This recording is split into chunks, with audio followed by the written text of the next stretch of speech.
This is your place for all things Grand Rapids Griffins and all things Toledo Walleye. This is the Hockeytown West podcast with your host, Brandon Cook, Nick Harrington, and Travis Foch.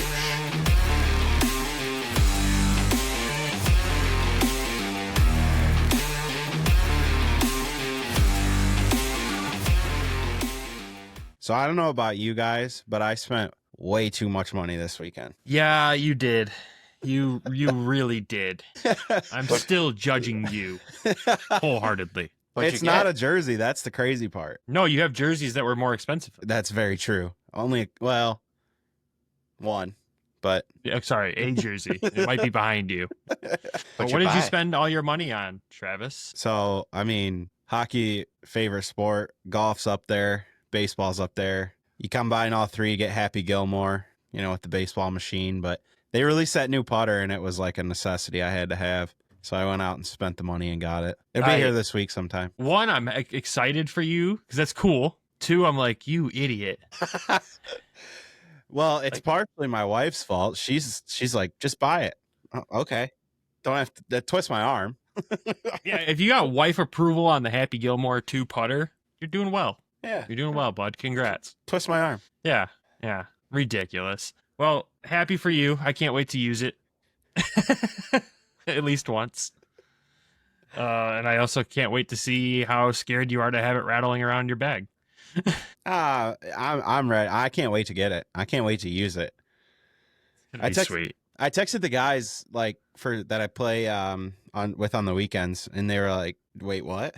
I was like, "I bought a putter," and I was like, "It's kind of a broom, but it's not a broom, and it's not like the belly putters that they came out with years ago." They're like, "What?" And I was like, "I bought the Happy Gilmore putter," and they were like, "Oh my god." Oh, I have no words left for that other than welcome to the Hockeytown West podcast, your source for everything Grand Rapids Griffins and Toledo Walleye hockey. I am one of your hosts, Brandon. I'm Nick. No, I'm Travis. And today it's a Toledo Walleye update. Travis, why don't you share the folks? We have two special guests joining this episode as well. Everybody wanted it back, I guess you could say. Like, there was so much positive feedback last summer with so many guys from the Storm, and with the help of Ian Duncan, we were able to land a few more. So we brought that back. So you're going to hear from Rick Corriveau and Jeff Jablonski today, who played with the Toledo Storm in their championship years. I'm so excited for everyone to hear these interviews. As everyone knows from the last season when we did this, maybe they don't know, you know, Nick and myself, we didn't know much about the Toledo Storm before we did that series. And we've learned so much about the team talking to these guys. So to get perspective from a couple more guys still and learn a couple new stories that you'll hear in the interview, like it was all time for us. So super excited to share these. I know, Nick, you always love those. We don't leave those not laugh. Yeah, it was always a good time. And like just going back to the history of like even the guys that they played with, like you know, later on is we got a good story out of Jeff about his brother too. But I don't know if that that actually made the cut. But we'll look forward to that for maybe a future episode. So that'll be good. Yeah, super exciting. So thanks again to Trav and Duncan for getting those put together for us. And I know we have a few more Toledo interviews lined up as well to come out later on in future episodes here this summer. So we can't wait to share those with you guys.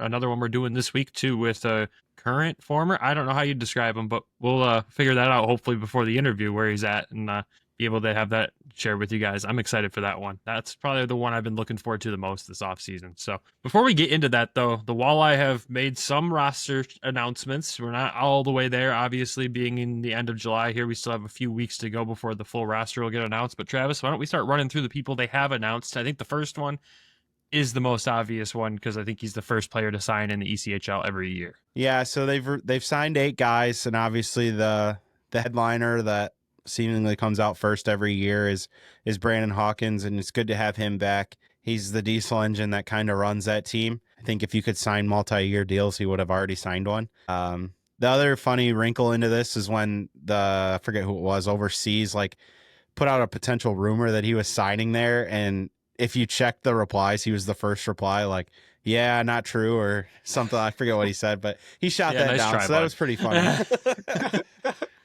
I think even someone on like in Facebook world said that he was retiring or whatever, and he's like, yeah, no, not a chance. And that was, I think the season was still going when he said that. So everyone knew this was coming. Yeah, I remember that too, because he's like, nope, definitely not my last year. Yeah. Oh, it's always good to have Hawk back, though. Obviously, friend of the show, great person, the mayor of Toledo, let's be real. So it makes sense to have him back, and it's always good to just have that main piece set always. But out of the next guy is a guy that I think, Trav, we were both kind of surprised did come back. Keenan? Yeah. Yeah, I think all three of us were a little surprised. Obviously, he had a rough year last year. He missed some time, and just seemed like there were points where he maybe wasn't like healthy. I feel like he just wasn't healthy at all last year. And I think it kind of showed if you look at his statistical drop off, definitely. But when you're as beat up as he was, I mean, just a credit to him for just, gutting it out, playing through it, coming back multiple times and just being a leader, right? That's why he was wearing a letter all year. He's kind of I feel like he might be somewhat like a glue guy. Like, you feel like he's one of the guys that's a glue of that team in that room. Obviously, he's a huge voice in that room. And I believe that'll take him to a veteran. So you'll have him and Hawk. So their 2 of their 4 is already covered for vets. And I've seen a lot of slander. And I just want to say that, yeah, maybe he didn't have the offensive output last year, but you never can fully judge how big a voice somebody is in a room until they're not there, and how important a player is to a lineup until they're not there. You could say that about probably a few guys from last year. I mean, but to get a guy with just as important as he is to that team, I think that's probably the biggest thing. I think he's going to have a bounce back year myself. I think he's going to come in healthy. If he can stay healthy. I mean, let's not forget, I think it was the year before this last season, he had almost 25 goals. If you can maybe find the middle of that, if you can get into the 16, 17 range, even that's huge. So I'm excited to have him back. He was another guy that was really good to us all year, and he's a huge voice. Definitely happy to have him back. But as a whole, I think the biggest thing is just they're building a group around a core again. Yeah, which is super important. I mean, you said glue guy. I mean, we think back to when we interviewed Keenan on the show, talking about being that guy that, a new guy gets on the team or gets sent down. He's the first guy to text them, get them set up, get them, out to team events, stuff like that. He's the setup guy down there too. So he is a key part to that locker room. And, with what we saw with him, he was definitely battling a lot last year. I mean, I remember watching him have to battle through some of those injuries at practice. And I was just like, holy man. And he's trying his hardest to get back to game shape. And you just look at the total amount of games he played. He did miss a lot of time. And to be battling through what he was battling through and still have a decent season. Yeah, it wasn't what you'd want out of him compared to the season before, sure. And that's not what he wants either. So I think he'll have a nice bounce back season as long as he can stay healthy, and we hope he can stay healthy. You want every guy in the team to be able to stay healthy, right? That's the biggest thing, is health. And it seems like every year, as the last 2 years, we've had guys go down and get hurt in the playoffs. And when you're hurt like he was through the whole year, I mean, he scored some big goals, like the one against Kansas City. I mean, he maybe didn't score every night, but the goals that he did score were the timely goals, the big goals, like the ones that could kindly maybe put a stamp on a game. And that Kansas City one was huge. So that's the biggest thing that stands out about Keenan, is just he's going to give it his all every single night. And that's the attitude that they want to play with. So I think that's a key piece for leadership and voice. Yeah, 100%. The next guy, he's another part of that leadership core too. He was wearing a letter this past season, and Sam Craggs, he's coming back. Yeah, another tidy piece. And like you said, he's a leader. He scored some goals. He was up there in points for the team. He plays center. He's kind of that bigger body down the middle that they like to have. He was in that second line center role all year. I think that role fits him well. And he's another good guy to talk to off the ice, and always made time for us. So appreciate it with him. And another guy, right? That's 3/4 of your leadership group from last year. So we'll see what happens with who else they bring in. Obviously, we got a few more guys to go through, and they're starting to build. You can see the core that they're building around up front, and the core that they're starting to build around on the back end. But to get the three of your 4 captains back, I mean, that's huge, because culture is a big thing, right? And this has been an insane run for about 10 years, and you need culture and leadership. So they're getting 3 pieces there that have that experience. Yeah, that's huge. That's obviously huge. And then another return piece on the forward side, Darian Pilon. Which, I mean, come on. How can you not be happy to see him come back, right? Talk about a guy that's full of energy. Yeah, and like some guys are like, again, like the fans are like, oh, undersized guy. Like he was the jam, right? Like he was the sandpaper. He's the guy that would go out there, throw his weight around. It seemed like he developed into that role as the season went on, and he didn't shy away from it. But yeah, he's like a little bowling ball out there. He may not be 6'4", but he can play like he's 6'4". You know, that's one thing. Just gonna say. That's one thing for me. Like, yeah, you may not have a bunch of trees out there, but if you got maybe guys that are maybe not 6'4", but they play like it, and he plays tough. So you need some nails, you need some sandpaper, you need a guy that's like gonna maybe drag you into the fight, like just with that grit and that hustle. I mean, like he works his tail off, so we'll see what happens. I would anticipate he's going to play that similar role that he did last year and kind of developed into, so we'll see what happens. And then the only newcomer to the organization so far that's been announced, Tanner Kelly. This is the only guy that we are not going to be talking about who wasn't here last season, right? This is the only guy. I feel like we have to defer to Nick on one. this. Yeah, Don't defer to me. don't defer to me. Don't.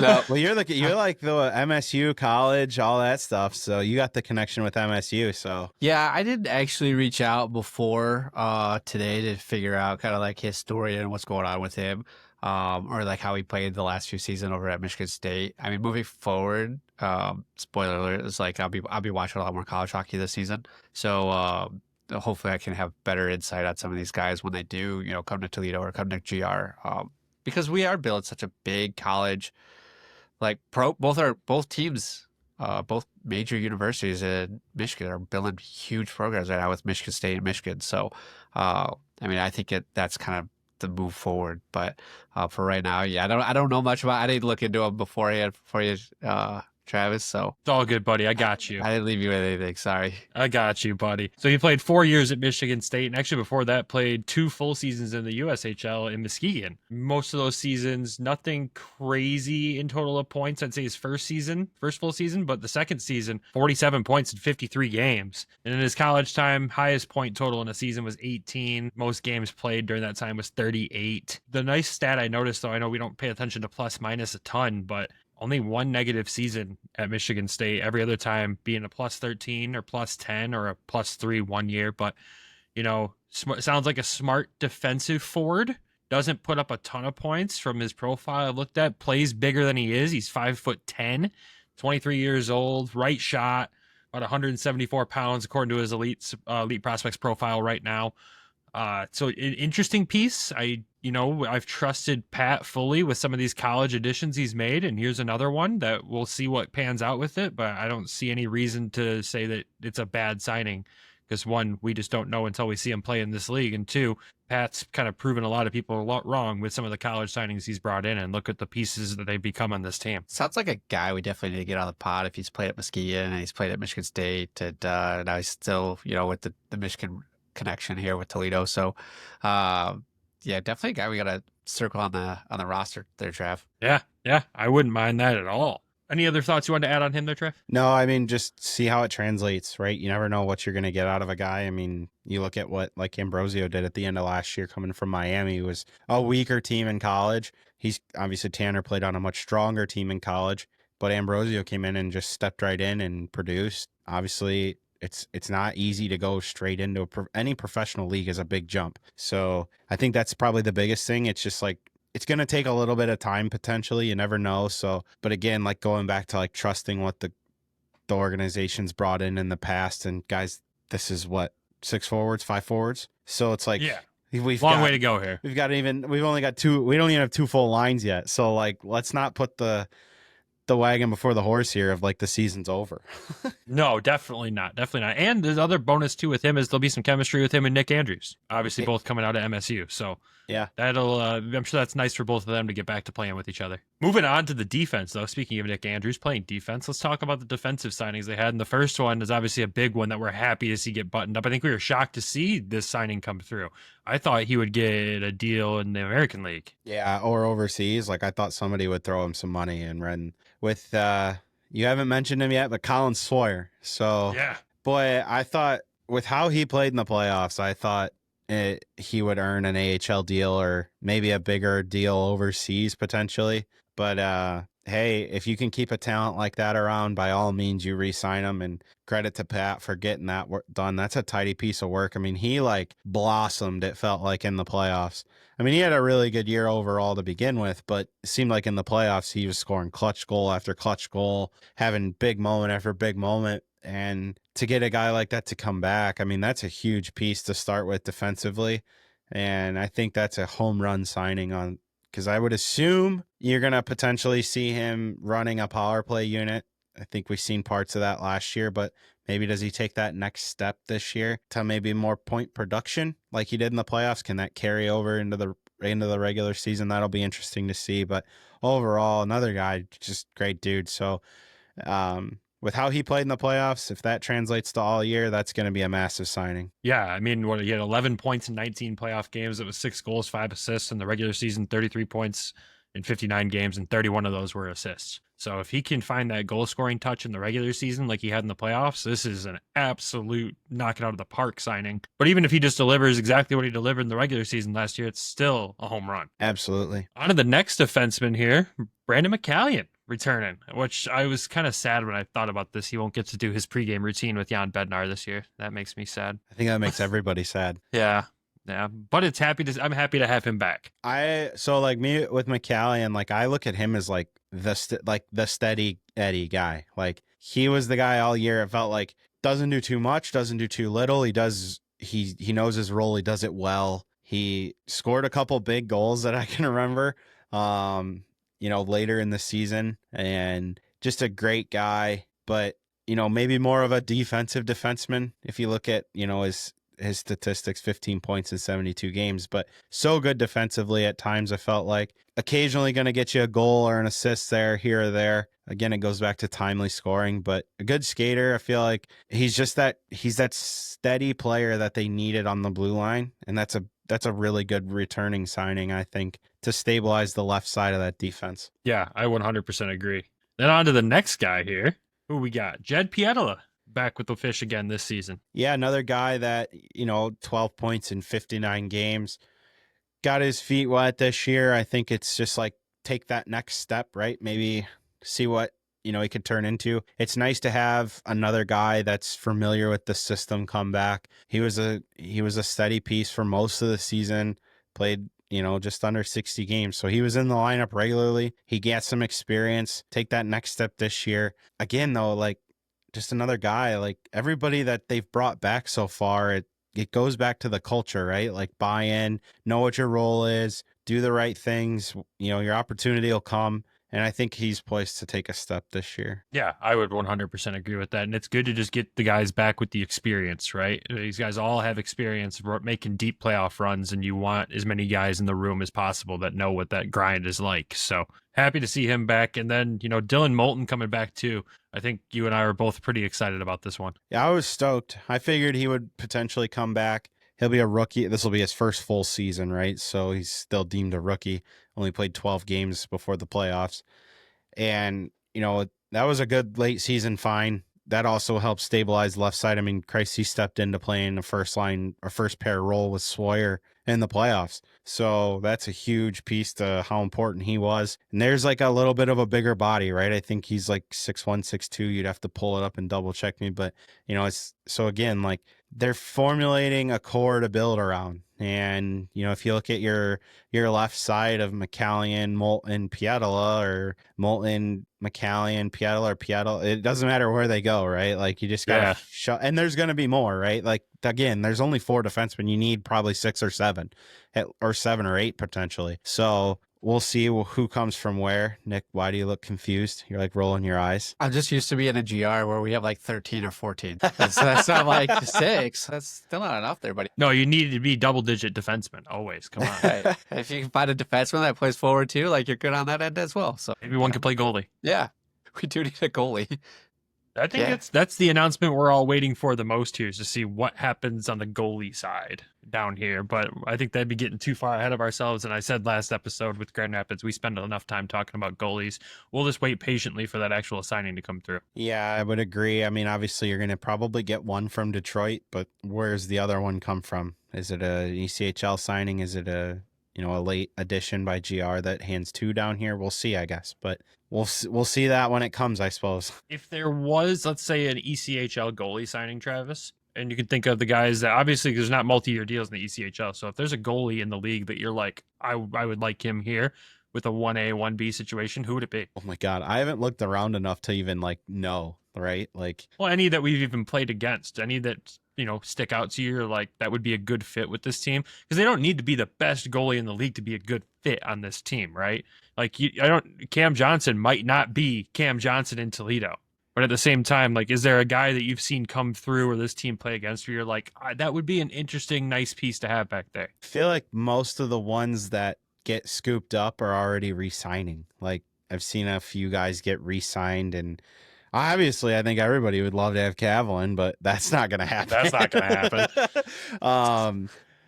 At least he's not going to be hopefully in the ECHL to terrorize us anymore. So yeah, I'd have to look into it a little bit more, maybe get to that, maybe down the road a little bit more. But from what I've seen, a lot of guys are like re-signing with their parent clubs that, could potentially be down again. So it'll be very interesting to see and follow. Well, let us know in the comments, listeners, who you think, if you look around the ECHL, who do you think if the Walleye are going to have to sign their own goalie, it's not going to come from Grand Rapids or Detroit? Who would you guys like to see? Let us know. We'll move on from that, though. Any other final thoughts on just what the Walleye have done so far? Obviously, a long way to go with player announcements. Heck, there'll probably be another one maybe before this episode even comes out. We're still at probably 2 a week, I believe, is what they're announcing right now. Yeah, it seems like it's either at least 1 a week or sometimes 2. So I'm sure we'll get 1 or maybe 2 this week, and then next thing you know, it'll be August already. So yeah. We're getting closer. We are getting a lot closer. I mean, shoot, it is almost August. So, but yeah, no final thoughts there. I think it's time to toss it over to one of these interviews. Trav, who do we have lined up first? So up first is Rick Corriveau. Boy, that was a good one. I'm excited for everybody to hear this. Yeah, this was a blast. So we'll toss it over to Rick. When we come back, it'll be us, and then we'll toss it to the last interview. Joining us today is another Toledo hockey legend from the Toledo Storm back-to-back Rally Cup championship teams. Thanks for joining the Hockeytown West podcast, Rick Corriveau. How are you doing, Rick? I'm doing great. Thanks for having me. Yeah, no problem. I'm glad that, we could bring this back. That we had a lot of positive feedback last summer from this, and seemed like people really enjoyed hearing from that era. And it's still the last championship era from Toledo. So we're glad to get you on and talk to you a little bit about your junior career and your career in Toledo. Sure, no problem. For Nick and myself, being, Michigan guys, myself being a Grand Rapids guy, learning about the Toledo Storm through all of this has been just a crazy experience. And some of the stories continue to blow my mind every time I hear about them. Either I'm laughing or I just can't believe it. But, going back in the day for you, drafted number 3 overall by the London Knights in the 1987 OHL draft. What was that like for you? Well, it was exciting. I kind of knew what was happening because my brother got drafted in maybe 85 to the Toronto Marlies in the O. So I kind of knew what to expect. I didn't know I was going to go 3rd overall.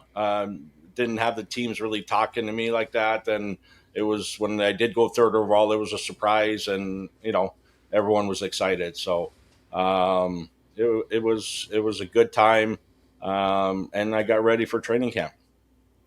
And historically, like at least recently, London has been a pretty stacked organization. So how was it playing for them back then?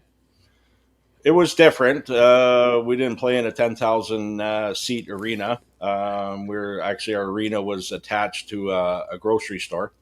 So we had green and yellow seats, the wooden benches. Nice rink though.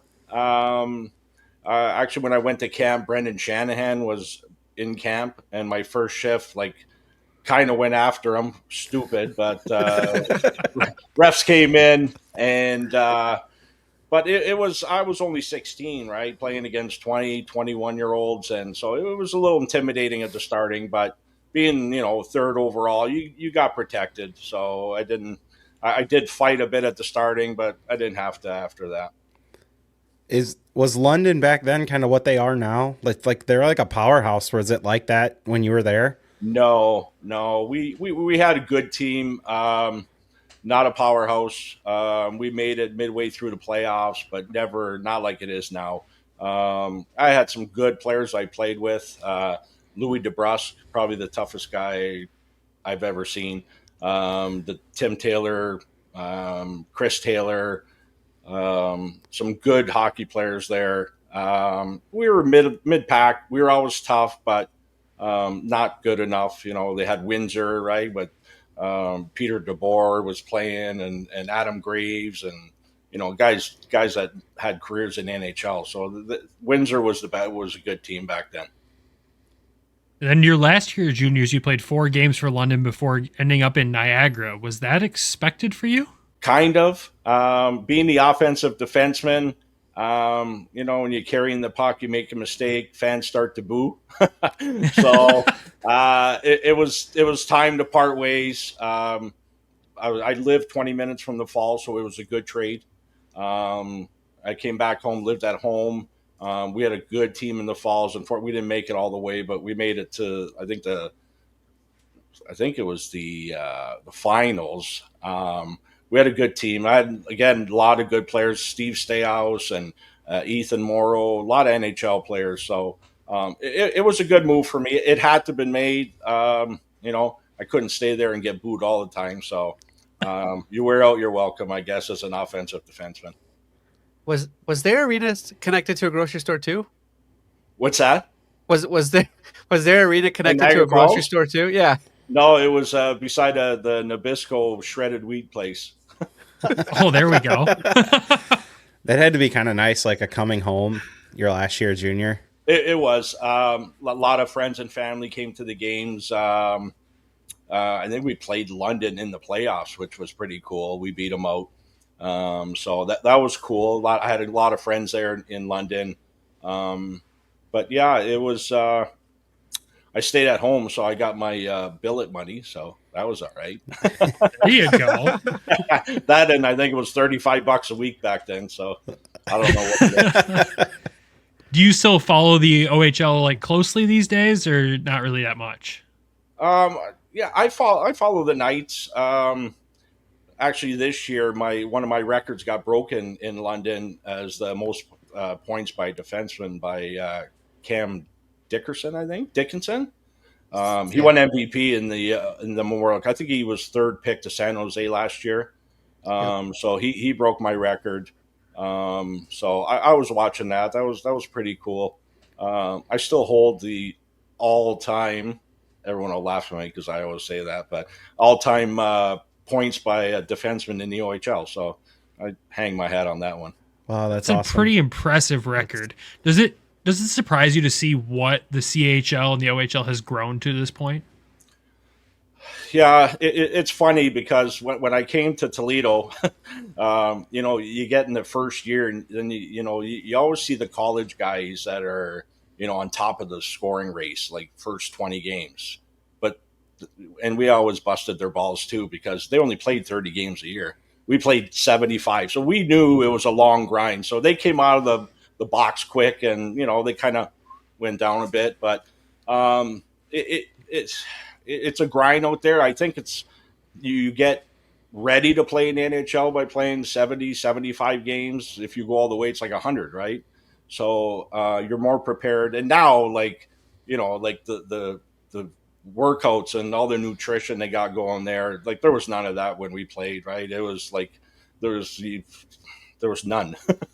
Right? Yeah. After the game, you put your suit on. You're not getting back on the bike and watching what you're eating. So it's different, but it's a good way to the NHL. Is that back in the day when you went to training camp to get in shape? Not exactly. Yeah.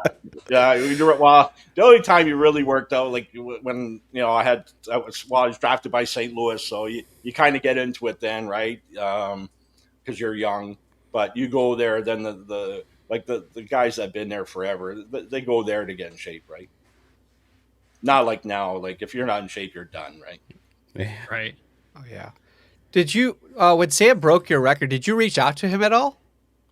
I on Facebook. Actually, a couple years before, uh, Evan Bouchard, he was like 1 point behind me, and we were texting back and forth through Facebook, and he ended up tying me. So my record was still there, but I said congratulations and things like that. He doesn't know who Rick Corriveau. He don't really care probably. So, but it was nice to watch, right? Oh yeah. Kind of cool. Kind of cool though. I mean, it stood for that long, So I mean, it's super cool though. Yeah. Yeah. Well, that's what I tell my kids, right? It was a legend, but those days are over. I'm sure he'll reach back out to you at some point. I'm sure he knows who you are and the record he was chasing. Well, if he doesn't, he doesn't. He's got a long career ahead of him, so he probably had more important things to worry about, like winning the cup, than calling Rick Corriveau, probably. So there is a little bit of lore, I guess, around you too. Is that you were drafted twice according to Elite Prospects? Is that true? Not too many guys can say that. Yeah. I got drafted 31st overall to St. Louis. It was funny because my first year junior, I won rookie of the year in the OHL. Then my next year, I blew my knee out 12 games in. So I didn't play the rest of the year and still got drafted by St. Louis. Back then, knee surgery is a lot different than what it is now. They built this brace with a shin pad all attached. I felt like RoboCop. So it doesn't really get back to 100%. So it was 2 years. You got 2 years to sign, and it was June 30th because you had July 1st to sign, and they offered me, I think it was 25 grand signing bonus, and everyone in the second round was getting like 70. So I said, fuck it. I'll go back in the draft. And was it a good move? Who knows? But I had to think of myself and went back in the draft and went back next year and went 7th round to Washington. And I got to go to camp with my brother, which was pretty cool. That's really that cool. had to be an awesome experience right there. It was just actually funny because another guy on my teams in London was Steve Martell, and he got drafted by Washington, and we drove up to camp, and he had this like 1990 big boat Buick. I'm surprised we made it there, but we made it there, and I thought it was a good camp, but my brother was there, which was nice, and I remember after the last practice, Hicksy mentioned he had the same thing I got. I got the old come in the room. And so my brother goes, well, they're probably going to offer you a contract. So I walk in and there's this big table there and there's like 10 people around it. And I'm like, fuck, this don't look like a contract. So John Brophy was there and all the scouts and all this and that. And they give you the old spiel, you had a good camp, but we got guys under contract, go back, work your skating, blah, blah. I've heard it too many times, right? Like I thought I'd done enough in my career to get a chance, but I didn't. So funny story. So they said you can stay for another week, collect your per diem money. Back then, I think it was like $90 a day. So that was like $400. It was a lot of money back then. So we stayed. Actually, Hicksy stayed with me, and we went out. We went on the ice. And I remember the last night we went out, had a few drinks, came back, and I think the bus was leaving at like 7. And I was up early, so I went to get on the bus. I forgot something in the room. So I went up in the room, and now the bus is waiting for me, and I'm walking out, and Jack Button's there. He's the player personnel guy. And I'm walking, and I'm not sure till this day what he said. But it was something about my brother, like, you're a fuck up like your brother, or, you're just like your brother. So, and I was at the point where I was done with hockey, right? So I told him to go fuck himself, and probably not the best thing to do. So they wanted me to go to Hampton Road. So I came home, and I got home and went to my parents' house, and I was like, I'm done. You know what I mean? Like I got all these points and wasn't going anywhere. So then I woke up in the morning, my mom tells me, and then Chris McSorley's on the phone. All right. I don't know who Chris McSorley is. So he gets on the phone and goes, "Hey, we want you to come to the," I said, "Yeah, but Hampton Roads." Go, "Don't worry about Hampton Roads." He goes, "You sign?" "I didn't sign anything." So he goes, "I'll call you right back." So I wake up and now I'm trying to figure out who Chris McSorley is. I had no internet back there, right? So I'm trying to figure, I know Marty McSorley. So he calls back and me and him negotiated a contract. I had no agent. So it was like, you come play with me. I'll give you all the ice time. I think it was what he said was, "I'll give you 425 on the books and 200 cash every week." I'm like, wow, man. It's like almost $700. So I'm in. So that's how I got to Toledo. That's wild. Like, we haven't heard anything like that, like 400 so on the books and 200 cash. and it was like, don't tell anyone. Don't tell anyone. All right. So had you heard anything about Toledo before your arrival there? I haven't heard anything about the East Coast League, right? I'm thinking I want to play in the American League or the NHL or whatever. Then this guy calls me from the East Coast League. I'm like, what the hell is that? Like, you're thinking slap shot, right? so I'm thinking, I don't know, I might as well give it a shot, right? So I remember going there and walking into the rink, and the rink wasn't much different than what I was used to playing, like in London. There were old barns, 3,000 people. I was okay with that, but first guy I see walk in is Hicksy. And we were talking before we left. We were both ready to pack it in because we were frustrated, right? Like, Hicksy did a lot in his school year and all that. So he shows up. I said, "I thought you were done." He goes, "I guess we're not, eh?" So I remember, though, and it was a couple of days in training camp, and I was underestimating the ECHL, I think, because I thought I was going to go and run the show. So the first couple of scrimmages, obviously I wasn't that good. So McSorley called me in his room and let me hear about it and said, "You got one more day or you're gone." So I was like, this is for real. So obviously I picked it up and, we go from there. Did you know that Hicksy was going to be there? Or was it like, oh, hi, No. wow. No, like, we were done. You know what I mean? Like, it's maybe in Hampton Roads because, like, he got the call when he got back and I got the call from McSorley when I got back. So I don't know how he found us. You know what I mean? Like, it was unreal. Like, I was even almost off the plane the next morning and he was calling me. So for, like, recruiting, Chris is just unbelievable. Unbelievable. What did you call him, Brandon? The car salesman? He was something guys, salesman. Whoa. I'm a car salesman right now. Okay? He's like, I feel like like last summer, you can go back and watch it. Brandon's like, I feel like he was just like this great salesman of Toledo, Ohio. he can sell anything, I'll tell you. But to bring talent like that, I never seen a guy recruit like that in my life. Like, the team that he put together, it was special. We were a powerhouse. But I'll tell you again, though. So now the season starts, and I think we got paid weekly. So I think I'm pretty sure it was $450 on the books and $200 or $250 cash. But he said, don't tell anyone, right? All right. So after the game, you get your suit on and you go in, and he's got the envelope there. Opens the drawer, boom, right? So after about 3 weeks, I noticed there's about 6 envelopes there. So I am not the only guy getting paid. So I think Duncan was getting paid. Like, the big guys were getting paid, right, to get them there. So, but the guys that weren't getting paid, they didn't know, I think, till the reunion when we were busting balls that we got paid on the side. So it was kind of funny back then. You guys made up for it in the beers that you had to buy for the group there. Oh, yeah.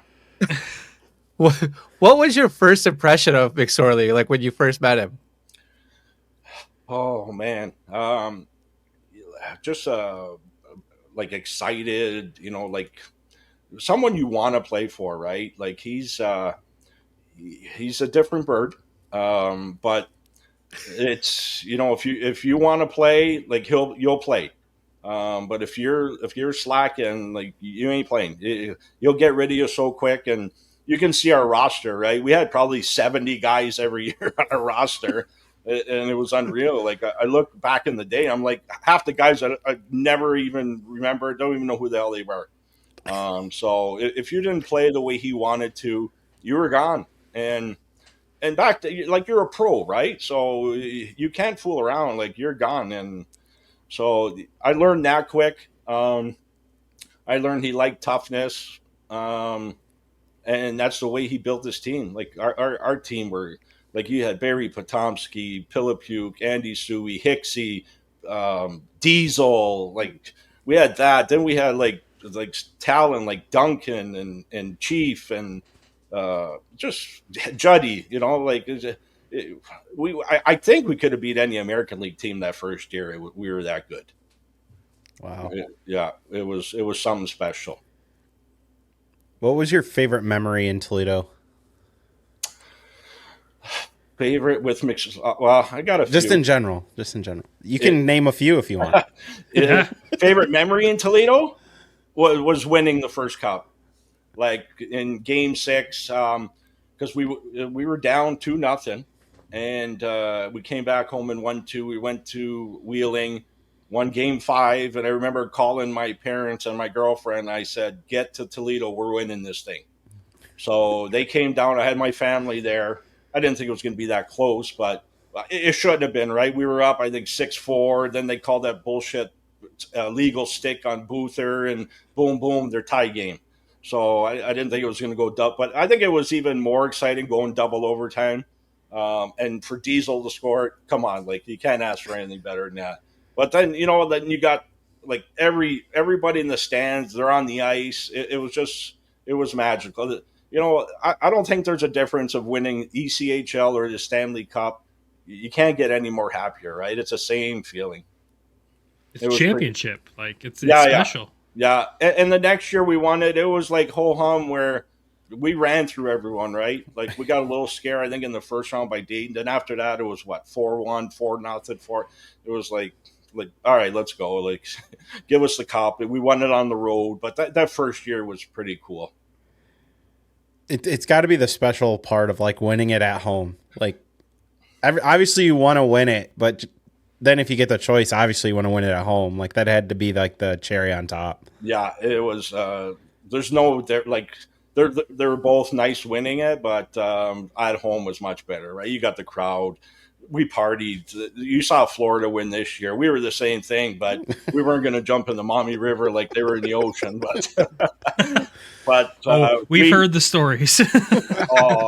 Going down the fairway with the cup at Maumee Bay. I think I was there for. Well, we had the parade, I think, the next day with the Zamboni in it. Like, who does that, right? Only, and I think I was there for at least 10, 12 days after. I had to go home and, like, the liver was shot. So it was good time. The thing was special too with Chris. Like, we won it the first year. Then he decides that he's going to get this roller hockey team in Buffalo. You heard the story on that? No. Oh, well, he talked about roller a little bit. All right. Not a lot. So now we win the cup. So now, because I think he was in Anaheim coaching roller hockey. So now we're gonna have a team. We're gonna have a team in Buffalo. Well, I'm 20 minutes from Buffalo. Jay Neal's 20 minutes. Nick Vitucci. So now John Hendry's in Toronto. So now he's getting all these guys. We're gonna play roller hockey in Buffalo. So we had Hicksey. Again, he recruited these tough guys. Like, our team was sick, but we'd never rollerbladed in our life. So the first couple of practices, like, if you ever rollerbladed before, like on that, whatever that court they had, it's a different stride. You can't stop like hockey. You break your ankles, right? So I think the first 4 games we got killed because we didn't even know what was. But then we started getting used to it. And again, McSorley recruited a unbelievable team, and we went on to win that cup. So me and Hicksey, we won 3 cups in pretty well 2 years, which was. But that roller hockey was crazy because I think we were getting $150 a game. That's all it was. Everything was playoff money, and at the end when we beat Portland, we each got a check for like 15 grand US each. And we were 22 years old. That's a lot of cake, you know. So that was exciting. Then we went back to Toledo, won another championship. Then we went back for roller hockey, and we were so funny. So we were playing New Jersey at home, and Nick Fatillo, remember Nick Fatillo, played in the NHL, tough guy back in the day. Yeah, well, he owned the team there. Well, they wouldn't come on the ice because McSorley owed them like $3 grand, so they wouldn't come on the ice. So Marty was there. Marty had to cut him a check so they could. Oh, it was a gong show. Then the owner, we went bankrupt the second year, and rightfully so. Like when the first year we played was like we flew everywhere. This was like rock and roll, like Miami, Pittsburgh. We flew everywhere. It was like the NHL. It was unbelievable. We went to we were in, I think, Miami. Then we rented Mustangs, McSorley and all of us, drove down to Tampa and stayed there for 4 days. Like, no wonder they went bankrupt. Right? It was crazy. But yeah, that was a lot of fun. Wow. Oh, that's incredible. I'm glad we have more clarity to the story of roller hockey now. It makes it even better after talking to McSorley last summer. Oh, man. Yeah. We had they had hot tubs there, girls in hot tubs and cheerleaders. And well, we played Portland in the last game at the old Buffalo Auditorium, and we sold out. I think it was 16,000 people for this thing. It was crazy. Goodness. Wow. Yeah, what? Yeah. It was big. Like, we had a good fan base in Buffalo, so we were close to Canada. We had a lot of fans like from Canada too. So, but it was a lot of fun. I bet. You look at Toledo, and for, like I said earlier, Nick and myself, we were, Detroit and Grand Rapids guys. We didn't know much about the hockey scene in Toledo. And you start learning the history of the Mercuries, the Gold Diggers, the Storm, and you see what the Walleye have built to this day. And we keep calling it, it's an NHL environment at an affordable price for anybody to go to these games. What is it to you that makes Toledo so special? Well, when the town is just they're crazy hockey fans, right? Like when I got inducted, they took us around to the rink, and like the first time in that rink, I'm like, this is like an NHL rink. They brought us to the dressing room, and they have their own separate room to get like to change their clothes. In our rink, when we played, we had our dressing room. We had a little room, about 7 hangers, and there was one stationary bike. And the only time the stationary bike got used was to hang our clothes on. So now they're showing us the weight rooms and the cold baths and the hot baths and the massage tables. I'm like, first I was like, these guys are spoiled, right? Like we had one masseuse, I think her name was Rita, and she used to walk in with her table and fucking spread it out, and whoever wanted to massage that before the game. But like, they do. It seems like they get spoiled. Like, you know what I mean? Like it's the dressing room is just unbelievable. But they've been close the last few years. We've been cheering them on. Do we want them to break our record? No, but we do.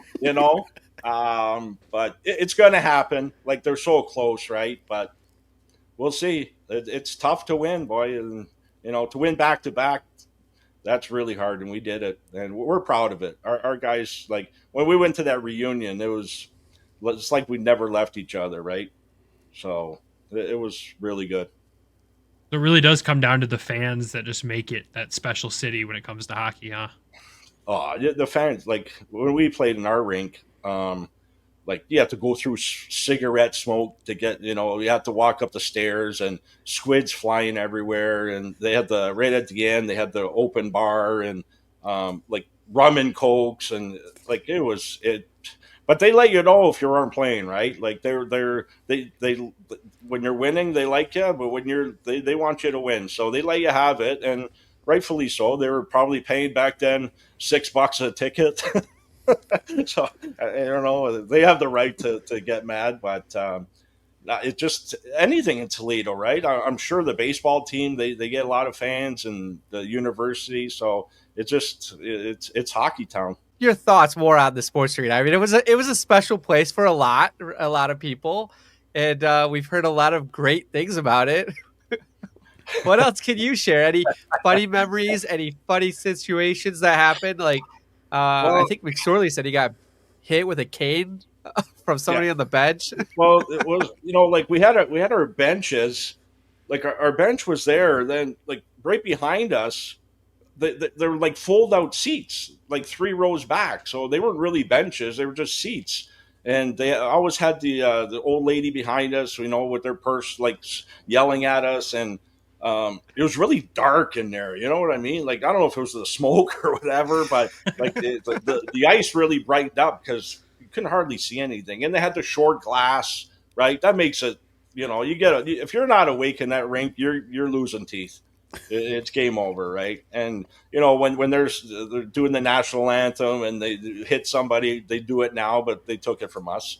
But it's they like the rough, and that's why McSorley got a team. Like he fit to Toledo hockey, right? They're a blue collar town, and they want to see some fights and they hit, and that's what we showed them. Hearing the hit somebody for the first time in the Huntington Center, I was like, whoa, chills. But I can only imagine it through all those drinks and some cigarette smoke, how much more intense that would be back then. Oh, yeah. Yeah, it's, I'll tell you, it was some crazy times. Like our dressing room was so small too. Like we had one shower with 2 heads. We got 25 guys showering, so you're triple showering at the same time. Then we had what's her name? We had the goalie girl, Aaron Hamlin. No, Aaron Witten. Well, yeah. Oh, yeah. Okay. Yeah. She got married. Yes. Yeah, yes. Okay. Yeah. So she was a good goalie too. But are you surprised? Like, I want to ask you about Hicksy because you seem like you guys like work pretty tight, like with going to camp with the Capitals and then in Toledo. Like, were you shocked that he made it? Not at all. I'm shocked that he was in Toledo for 2 years. Really, the guy, like he can play defense because McSorley had him playing defense. He could play forward. He can fight.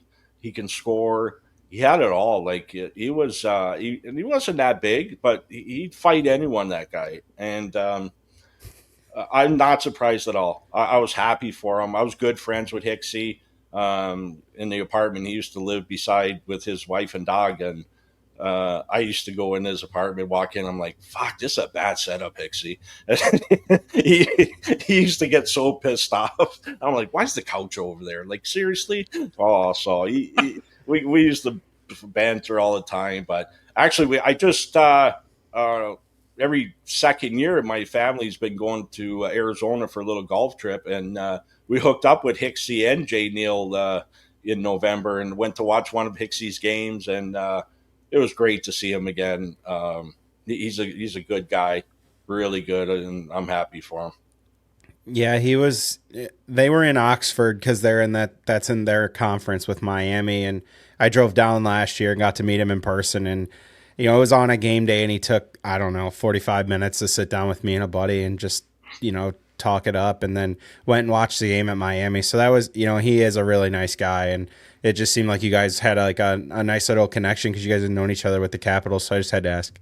He's so funny. Oh man, I did nothing but laugh. I make him laugh. It was the one time we were in the dressing room, me and Hickson. We kind of ran the dressing room, me and Hicksy, and I remember McSorley. He was yelling, and me and Hicksy were kind of laughing together. And he just stopped and he looked at us. He goes, "The fuck am I saying anything? Hicksy and Corriveau, you guys run the team. Fucking go run practice." I'm like, all right, let's go. Like we had that cockiness about us, but it's we came to play. But you have to have a good time, right? Like you can't just be serious all the time. And we had guys.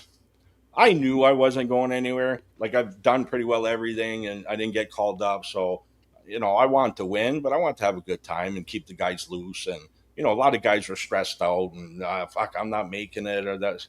But it's not the end of the world, So yeah.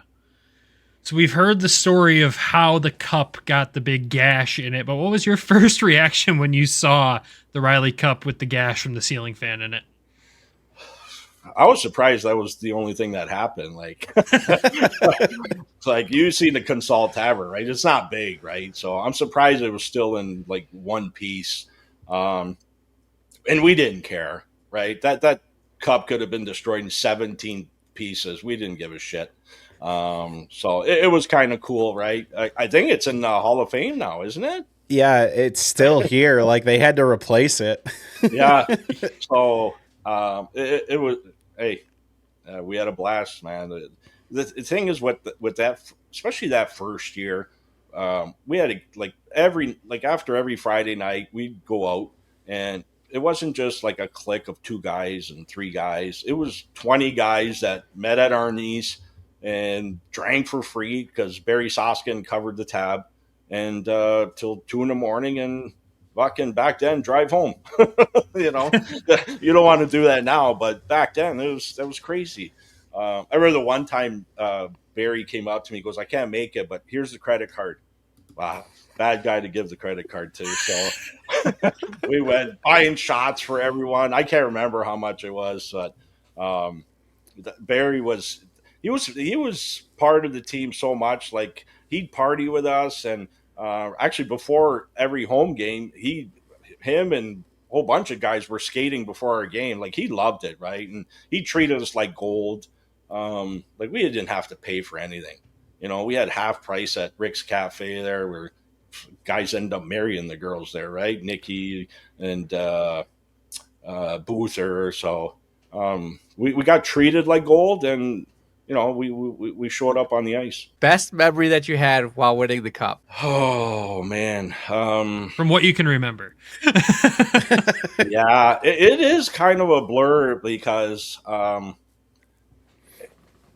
I've never won anything before. You know, like my 5 years of junior, never won anything. Minor hockey, our team wasn't that good. So when you win, it's like a blur. Like you're happy for everyone. I think the parade after, I thought that was really cool. You know, like in the Zamboni, like who does that, right? But that's Toledo. And like I said, I stayed for 10 days after. I don't know. It was out of control, right? It was just pleasure, excitement. You know, I had my family there for a couple of days, so it was pretty crazy. Were you part of the beach party that was out? I think it was like 2 days of buying the band. That was at Maumee Bay. Yeah. I might have went down there for a bit. I can't remember, guys. Like I said, it was a 10-day fucking blur. Oh. Now you played for a few years, and it was all in Toledo. Like, was it just you loved it so much? Is that why you stayed? Yeah, I you know what, I love Toledo. I wouldn't want to play like Chris McSorley. I wouldn't want to play for anyone. The guys were great. I just, again, got to the point, there was a few things, you know, again, like, you know, my fourth year offensive defenseman, you start hearing chirps from this crowd. And at that time, my career is done, right? I'm not going anywhere. I won 2 cups. What else? You know what? And then my dad was having health problems. So I'm like, you know what? I think this is a good time to sail off. And that's when I retired. But I would never, like, if Chief would have said, you know, I'm going to trade you somewhere, I said, no way, man. I'm only playing in Toledo. You know, that's the way I was growing up all the way, like playing in small rinks and, you know, banging and I like playing in small rinks. I didn't like big rinks as I wasn't a great skater, so I needed the small rinks, right? You know, I had good view and my hands were good, but I liked the smaller rinks. So to go play in South Carolina and didn't appease me. So I'm like, and I did what I could in Toledo. We won 2 cups, and I was happy with it. That's fantastic. And, you know, you've referenced it a few times too, like the reunion. How was that experience for you, getting everyone back together like that? Oh man, that was it was so much fun. I had my wife came down, and a couple of guys had their wives, and you meet like I seen a few guys before, right when I got inducted. So I saw, guys came. Juddy was there, Bruce McDonald, guys like that. So I already seen them. But then you see guys like Gags, our goalie, Norm Dezane. Haven't seen him in 30 years. Just like unreal. You know what I mean? It was unreal how everyone came together. Then it was the same old stories came out. Did anyone tell you the story when we went out in the reunion? We've heard little bits and pieces of it, just but bits and pieces. if you got something to share, please do. So we went the first night. We went to I don't know what the name of the bar was. It was downtown, and McSorley knew the owner. I don't know how, but he I guess the bars close at 12 or something. I don't know what the hell was going on, but McSorley knew the owner, got us in, and all of a sudden, there was like 200 people in the bar, and there was no one from the Walleye. I asked the guy, I said, don't they come out and drink, the guys? And said, no, we never see them. I'm like, come on, man. Maybe that's why they haven't won, right? It's not the same, right? They got families now, right? Yeah. And it's different, right? It's not when we played. No one was married other than Hicksy. But other than that, so we went to the bar, and my wife and Jay Neal's wife dancing on the bar. It was out of control back to like 30 years ago. So McSorley covers the tab. So I don't know how much the tab was, but McSorley covered it. Perfect. Wow. So next day we had the game. Went to the game again. We went out again after. Now there's more people at the bar. So the waitress came up to me, and me and my wife said, we're going to start a tab. Because I knew this wasn't going to work out. So we started a tab, but I'm the only guy that started a tab. Everyone thought McSorley was covering it. So now the night's going on, and the bill comes out. I think it was like $3,500 or something. So McSorley's son's there, and Chris ain't there. So Chris McSorley's son's calling his dad. And his dad said, I ain't fucking paying the tab. So everyone's out of the bar. And there was only, I can't remember, Andy was there, Markovich was there, maybe 4 guys. And they had to pay the tab. So I think it was $800 each. So that was a little unfortunate where they were expecting, you know what I mean? Yeah. But it was a good party. I guess they don't do that with the Walleye. They thought we were crazy, so I said that's what we used to do 30 years ago. Well, it's just like it's a different era. Like it's so much different. Oh yeah. Like just the world itself, and like back when you guys were playing, that's like you said, there was really like no internet, no cell phones. You just went and did stuff together. Like I can remember. Yeah, we heard that a few times. Like I can think of one of the stories. What was it? Somebody got woke up because they were throwing snowballs they were trying to fight the snow. Yeah, Barry Potomski. You don't hear that kind of stuff anymore, and I think that's like what has made this so much fun. Like for us, like just the stuff that you guys did back then, you could not do now. No, it's for you guys. It's probably like there's no way these guys are full of shit, right? But no, that's the way it was back there. You know what I mean? There was, like you said, we didn't have to worry about like TikTok and all that shit. Like no one even knew what was going on, right? So you can do what you wanted, and it's to a certain point and have fun. I was trying to think of that snowball fight story that whole time. Like I'm like, I remember I can't remember who told us that. Yeah, I can't either. I feel like it was Suey, but Barry Potomski was my roommate, and he was really, because I played with him in London, and he was one of the toughest guys also. And when he passed, that was a real shock. He was that was a tough one, just so young and, doing a spin class and fucking keel over. That's tough. And then there's been a few, right? Like Sasha Lakovic, he's gone, and Robbie Radabenko, and now Scott Lerman. And man, you got to cherish the good old days, because, we're dropping. That's why I love doing these interviews, because at least the stories can live on. That's my favorite part of all of this. And then for, like, again, us being the Grand Rapids guys and our Grand Rapids fans, they get to learn about these crazy, awesome times from back in the day. And it's pretty hard to go through any of our Storm interviews and not laugh at least once at some story that we've heard. So it's always been fun for us. But I want to throw it to you. One last question from me, at least. Did you have any other fun stories that you're like, I want to tell these guys, but we didn't touch on it today? Or did you cover everything? Well, I'll tell you the one. It was McSorley. I think he said it. Was the one time when me and Potomski hid in the back of the bus. Yeah. Yeah. He did. Yeah, that was true. That was true. And you were both rookies, right? Yeah.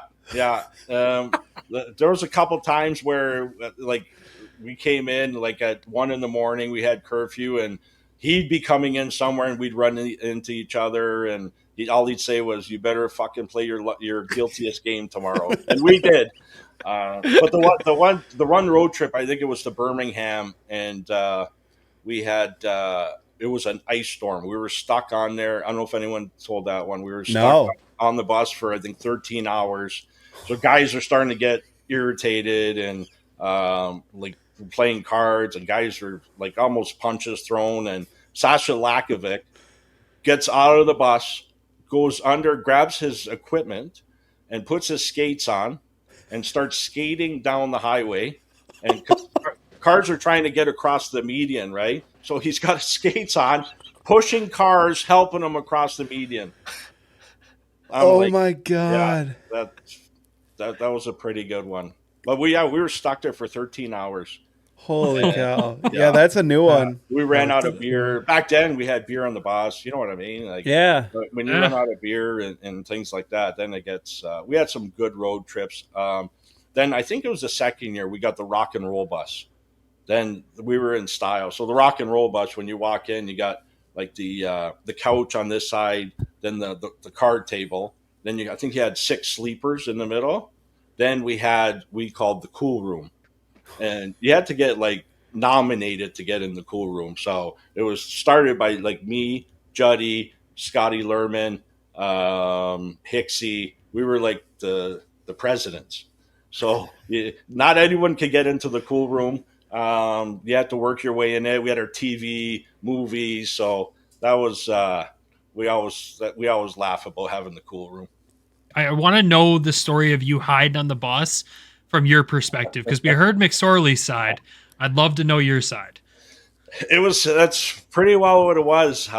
We went out for dinner, and the bus came back, and it was pretty well bang on. Me and Poto sat in the back, and the bus went to the bar, and they walked. I think we waited till they went in the bar. It was him and Chief. Then we went in the bar, and I think the way it happened was then they saw us in the bar. So it wasn't like we walked out of the he could be right. It was a long time ago, but we did meet in the bar. Then it was like, fuck, we're in trouble. So, but up to then, that's what happened. It was funny. Oh man, I love it. The one last one I got to ask about is when McSorley punted the dude in the face. Like, were you on the ice or were you on the bench? I was on the bench. What's going through your head? Like, you heard when he ripped his clothes off, right? Like, yeah. Like he was crazy. Like he was nuts, right? Throwing the sticks on the ice. All he had was his pants on. Like after, like, we had Monday practices, like he thought it was like Stanley Cup fucking 3-on-3, shooting pucks at guys and hacking guys, and like that was his Stanley Cup. So, but me and Hicksy, we always used to joke with him, and we used to laugh at him, and But when he meant business, we listened. You know what I mean? Like, we had a lot of fun, but when he got mad, you knew he was fucking mad, and it was time to play. Oh man. Oh, I love the stories. I love learning all these new things, and the laughs are always the best part of it too. Rick, thank you so much for joining us. This was an absolute blast. We love doing these every summer so far, getting to connect with you guys, and just thank you for sharing all these fun memories. And we hope the fans enjoy them as much as we did. But thank you so much for your time. Oh, thanks for having me, man. This is a blast. I love talking about old times, and anytime, guys, anytime. And welcome back to just the three of us. That was fun, man. Talking to Rick was cool, getting to know him. It was funny to me. Like, he was like, I was nervous all day thinking about this interview, you know? And I'm like, we're just us. There's no reason to be nervous to talk to us three buffoons. But, I mean, Trav, how did you enjoy that one, man? What was your big takeaway from him? Just, again, like how tight that group was back then. And it was funny to me how he was like offensive defenseman. He kind of rub off on people after 3-4 years because he got traded from in junior, and then ultimately called her quits in Toledo for what seemed like the same reason. Other than that, I mean, it was just, the stories are so great. I mean, you feel like every time something new comes to light, and it makes it all the more funny, right? And just how great all these guys have been with coming on. I know he was, like you said, it was funny how he was nervous, but and I thought it was cool how he had, like, him and Hicksy had like a prior connection, and then all of a sudden one of them walks into the sports arena, and it's like, oh, what are you doing here? It's like, no, I thought you were done. So I thought that was kind of a fun wrinkle. Yeah, those two would be fun to get on the show at the same time. Maybe that's something we could put in the works down the road. I think that would be a pretty entertaining one for the good old Storm fans here. They would enjoy getting those two together. Just getting any of those guys together seems to be a riot, because it immediately just becomes story time. So, I mean, for me, I think, my biggest takeaway with him is just, I always love learning a new McSorley story, or just getting the thoughts on him. That's my favorite question that we ask these guys after having Chris McSorley on the show. If you've not watched that interview, make sure you go check it out on our Summer of the Storm playlist from last year. But Chris McSorley was a wild character, and every time we hear something new or just even a different perspective on him, it just makes me laugh every freaking time. Yeah, it's so funny. You think back to last year and how many laughs we had, and then you hear all the stories of McSorley, and then it's like you hear it from a different perspective, and it's like, holy cow. Like the one that stuck out is, like, I forget who he said he ran the room with him. I think it might have been Hicksy. And it was like, well, you guys run the room, go run practice. Yeah. Oh, what about you, Nick? Yeah, I mean, definitely the run of the room thing, because it just kind of brought me back to, like, my days when I was playing, when I was playing soccer. So it was just like weird jokesters and stuff like that. So it was just like coaches like, hey guys, figure it out, you guys go do it. But I think that, and just like kind of how much he appreciated us, like at the end too, it's just like with him and his daughter was like bringing him the jersey. Like, I think I'm trying to remember if they had to hunt that jersey down, if I remember correctly, when we were talking to him before we started recording. So his daughter like hunted that down, and just like for him to be able to share the stories that he's been able to, go through, for him, that was my biggest piece, is like him just being able to share with us all the stuff. And yeah, he said he was nervous with us, and I'm like, we're nervous to interview you. Or the playing at a rink that's attached to the grocery store. Oh yes. Yeah, that was crazy. I did forget about that. So yeah, I mean that in London was kind of nuts. I had questions about that, and I couldn't circle back on it with him, but maybe next time. Maybe next time. Well, what do you say we toss it over to our next interview? Who we got up last, Travis? Jeff Jablonski, famously known for putting the cup through the ceiling fan. That's all that needs to be said to toss it to Jeff. So we'll toss it there, and when we come back, we'll wrap up the show. And joining us today is another member from the championship years of Toledo Storm. He played one lone season in Toledo, but made it one to remember. Thank you for joining the Hockeytown West podcast, Jeff Jablonski. Jeff, how are you doing? I'm doing great, guys. I appreciate you having me on. Yeah, man. Thank you for coming on. These are always fun for, Nick and myself to learn, the history of the Storm. And it's always fun for fans to go down that memory lane too. But I want to go back a little further here. We'll test your memory. How did you, what led you to Lake Superior State University? Great question. I was my first encounter with the assistant coach there was when my brother and I went to Colorado for a what do you call those? The we did a tryout. We got to go to one of the USA Hockey events. Oh. And the assistant coach there approached me for the first time. And that was the first time I was approached by anybody. And then I just went on to play a couple of years of juniors, and they came back around again when I was playing in London, Ontario. And they sent me over there for a site visit. And I was super impressed with the way the coach ran the program, with his intensity and the discipline that he made all the players play under. And, I had some other options, but something drew me to go up there, and, I wouldn't change it for the world. It's a small school, not as much going on as some of the bigger universities, 16-foot snowbanks and all that up there. It wasn't the most pleasant winters, but now the hockey was great. And of course we ended up winning a national championship. So I wouldn't change it for the world. Very nice. Yeah. It was fun.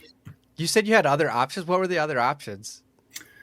I had an opportunity to go to Northeastern, which I wouldn't have gone out east, but I did go visit, and it was a great opportunity to learn what it was all about. I had a chance to go to Western Michigan, Miami of Ohio, and Bowling Green. All had offers for me. Yeah. We're getting a lot into the college hockey now because it's like it's getting bigger here in Michigan with Michigan State, and the rivalries that are going on. What was your favorite part of playing college hockey? I think it was definitely the rivalries. I mean, Bowling Green and Michigan State were the two big ones back in those days, and we were just coming up. Well, my second year in is when we won it, so we were starting to actually win some games against those teams, and it was a lot of fun. I mean, that division, or that league, the CCHA, was one of the top leagues back in those days. So I enjoyed that. That was, especially going into those arenas as an underdog, and who are you guys? You're just a little pukey Lake State, and nothing better than being the underdog going in and disappointing the home team. It was a blast. Side question: Did you play against Duncan? I did. I think I did my freshman year. I did. He was there. I'm sure he was. Yeah. Yeah. I was lucky not to get run over by him. What was it like winning a national championship up there? Like you said, being the underdogs and everything. You guys win a national championship. What was that like? Oh, it was amazing. I mean, not many. Obviously, one team a year gets to win that, and who would have thought we would have at Lake State? The year before, we were supposed to be the best team that they had up until that point. We got knocked off in the first round, and but everywhere we went, it was the same thing. Who are you guys? And making fun of our fans and our band and all that kind of stuff. And we were the boring, robotic, play along the wall. If we passed the puck towards our end of the ice, even if it connected, our coach was all over us, because we had to be so conservative. And we would hold the puck on the wall, kick it to our teammate, hold it long enough before the ref would blow the whistle for delay a game. We'd kick it, and then we would jam the net and just bang it and try to see what we could get. I mean, it was really boring, but today's hockey with the cycling and all that, I think some people have said we were one of the first teams to kind of perfect the cycling. But anyways, that's kind of who we were. And so we were just kind of, again, the underdog. We had no pressure. We would go in and just, physically beat guys down and throw the puck at the net. And we had great goaltending. We had all the elements there, but our style was pretty boring. That's one of my biggest memories and fondest memories, is winning that, because like I said, you get to go see the president. I mean, it's a big deal. I was gonna say, what was the celebration like back then? Well, we got to go to see the president, and then they had all the I call them the underlings, all they had a big room set up, banquet room, beer everywhere. We were not allowed to touch it. Right. Well, yeah, the discipline went a little too far. We were all hoping we could partake a little bit, but even if you were 21 years old, we are not allowed to touch it. That was just a team rule. So we had our own celebrations outside of that. Would trust me, There you go. Nothing like Toledo. Right. Yeah.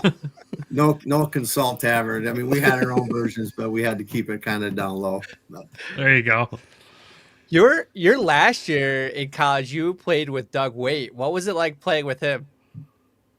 Yeah, Doug was he was something else. I know as a freshman, the things that he could do, the way he could control the game was, I mean, you just don't see that very often. And I understand the year after I left, his second year, he was a man amongst boys out there, so it didn't take him long to dominate. But yeah, he's by far between him and Ralston, they're the two top guys that came through that system. I didn't get a chance to play with him, but Dougie was sure special. It's amazing how many guys like from your team have played with these guys that have gone on and had these insane NHL careers. So it's just fun to get a perspective to see what it was like to play with them in their younger years and to transition to Toledo. Like, there's one infamous story that we got to ask about. Were you actually the one that put the cup through the fan? Which fan? I don't remember hurting anybody there. I'm not sure what you're talking about. No, I think the ceiling fan. Ceiling fan. Yeah, that was me. Hey, I was trying to celebrate, and low ceilings. You can't do that anymore. You started a trend because now it seems like every year the trophy is getting demolished somewhere in the NHL, the FIFA, or the Champions League over there too. So it's just like now you kind of see it. So you kind of started the trend of trophy damaging. Yeah. Well, when I came back for the reunion, was it 2 years ago now, or was it last year? But they actually pointed that out. That was the first thing. I think Chopper came up to me and said, "Jabber, you did that. Look at that." And it's pretty cool. So I actually got my picture taken with it so I could show everybody, yeah, that was me. I raised it up and now it's something to be proud of. At the time I was shitting myself going, oh my God. What went through your head is because it had to be a loud bang when it hit. I think I looked like I saw a ghost because, I mean, Chopper and the boys that saw me do it, they said, you should have saw your face when you went. And I had no idea the fan was up there. It was crazy, but I think alcohol might have played a part in that. Maybe.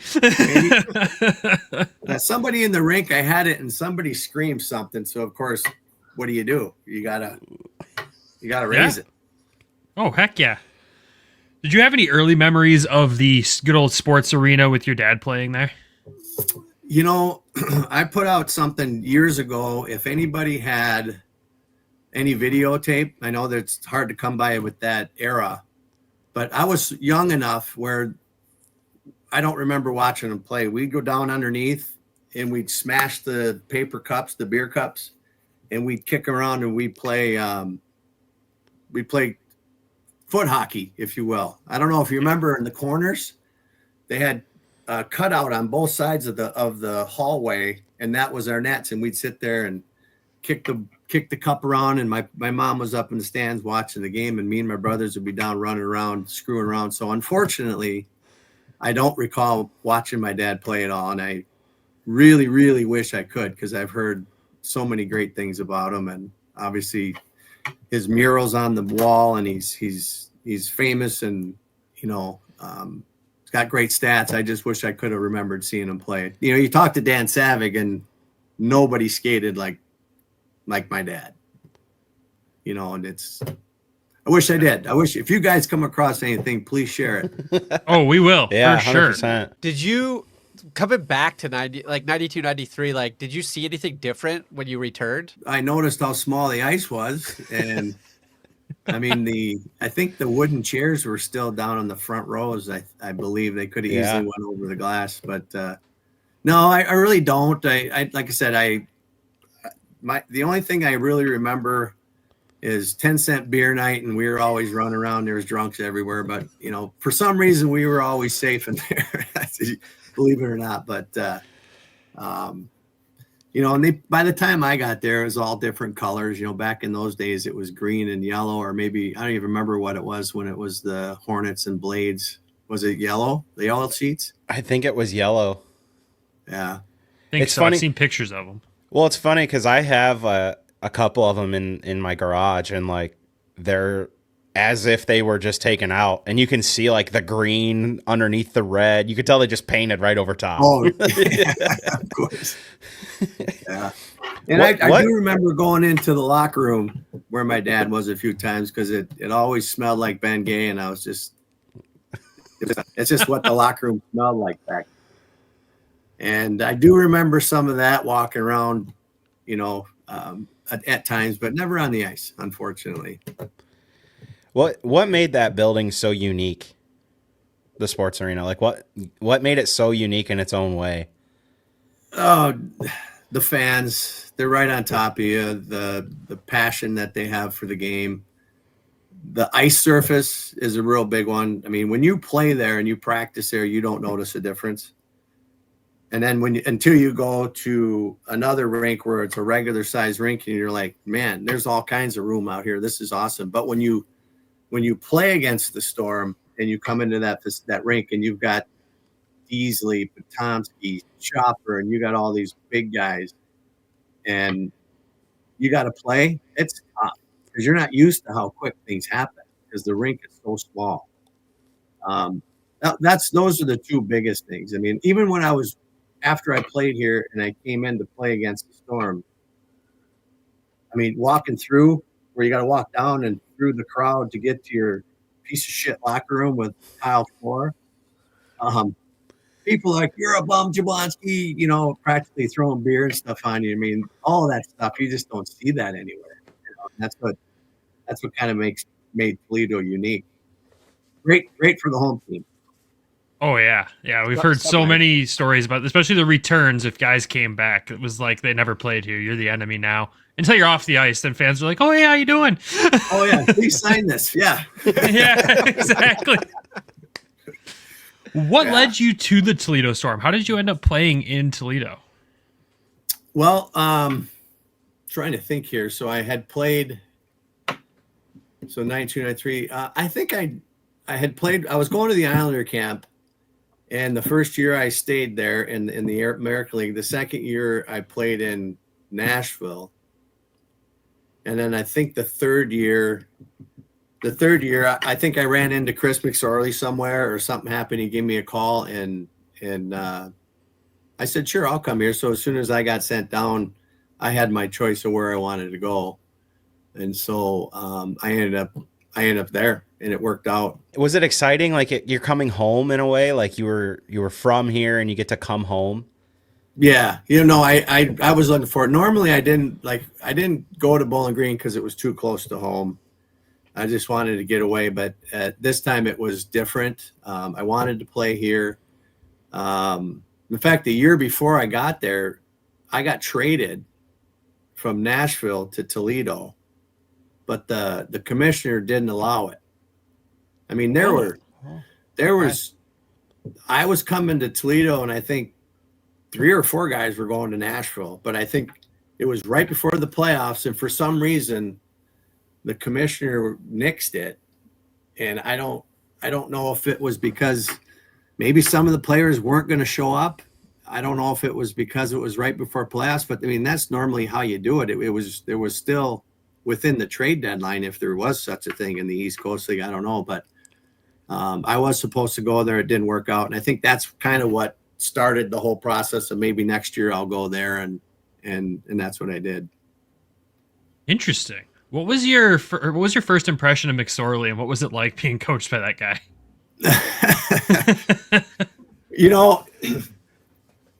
He's crazy. Like, he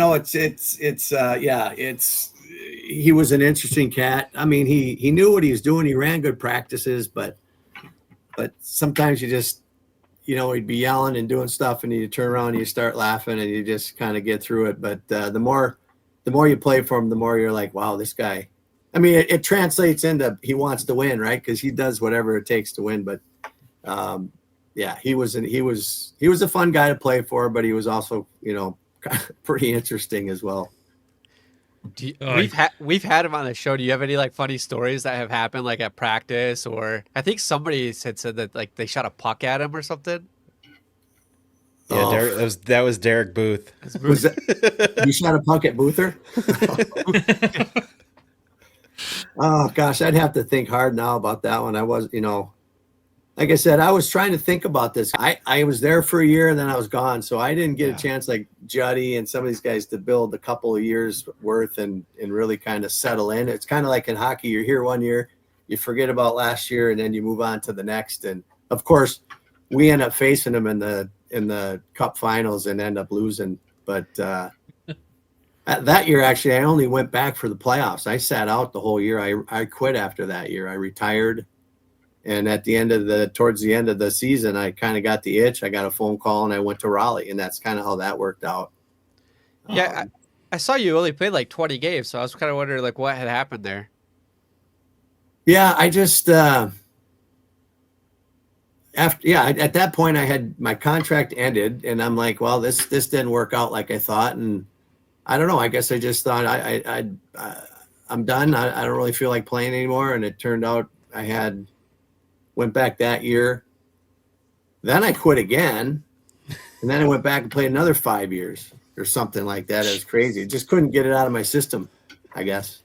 What was it like having to play against your former team? Like after you win the championship, you go back into you go to Raleigh and then you play them. Like what was that experience for you? Like, was it tough?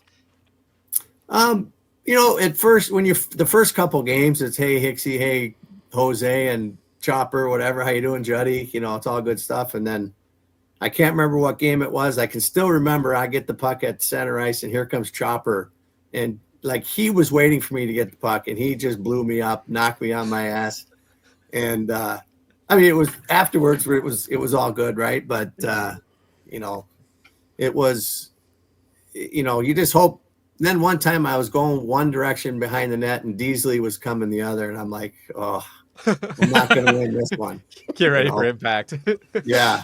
But otherwise it was, it was all good. It's nothing too crazy. We were all still, we still liked each other, but we're going to win. Right. And I didn't have to fight anybody. That was a good thing. There you go. Where did that year in Toledo rank among like your favorite memories playing in professional hockey?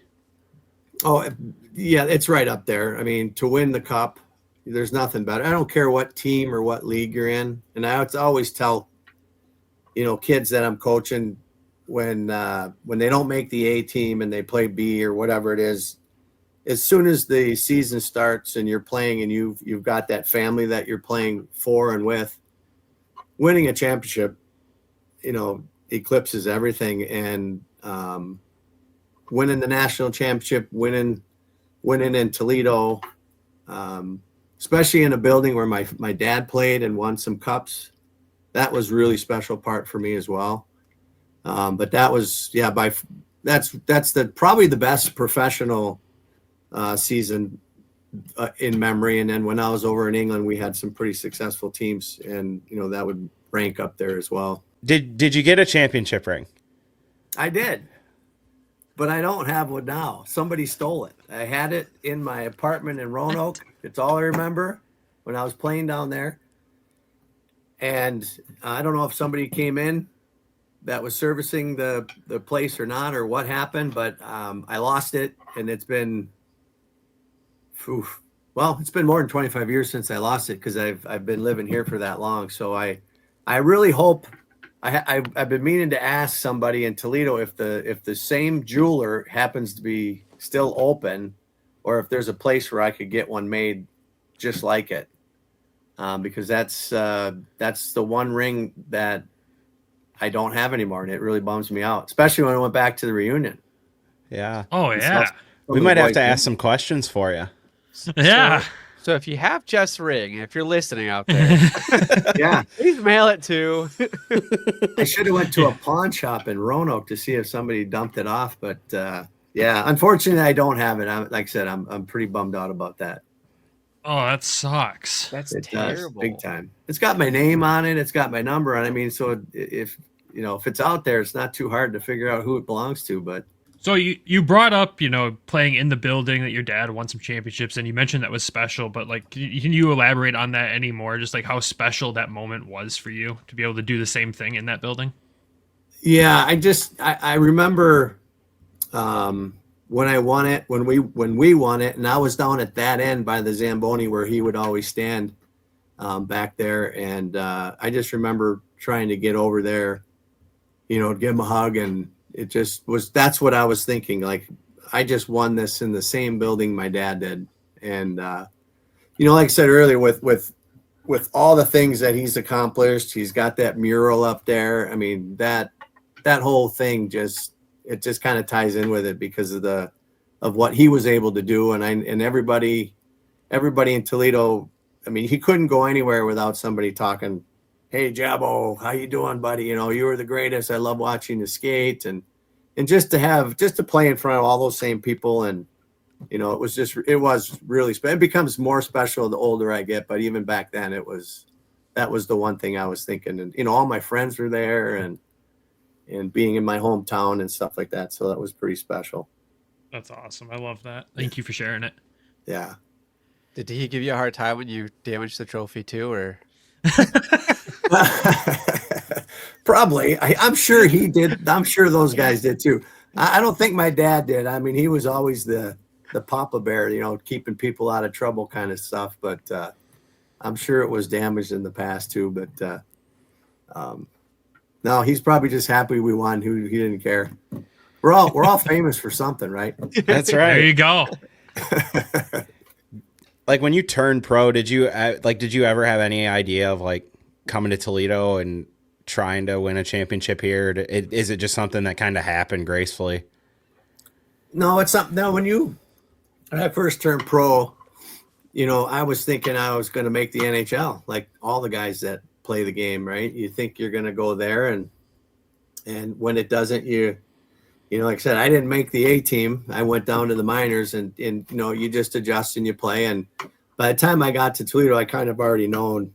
I knew things were. I wasn't going up. I was going to stay flat or go down in my career. So it was just a matter of just playing hockey and enjoying myself. And at that point, I still just didn't want to do anything except play hockey. And so just to end up, wherever you end up, you want to win it, right? So it just turned out I had the opportunity to come to Toledo, and I took it, and it was a great experience. You mentioned that you made it to the reunion. Yeah. What was that like? How did what was it like being back with all the guys again? Well, it was awesome. I mean, I haven't seen him or talked to him in 30 years. I mean, maybe Boother once in a while, maybe Juddy.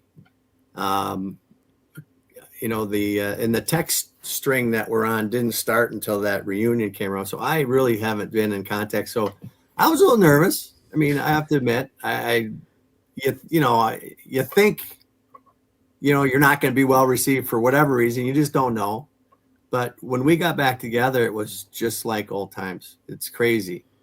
It blew me away. And I've always said that, but you never know until you go through it and you got the nerves going, you're worried about it. And then you get there and it's like, you start bringing up old memories, or you start calling guys by the nicknames that they had back in the day. And it's, and then I got to bring my family. I brought my, 3 daughters and my wife, and my son couldn't make it, but they all got to come and just kind of see what it was all about and see what their dad used to do and stuff like that. So it was pretty fun.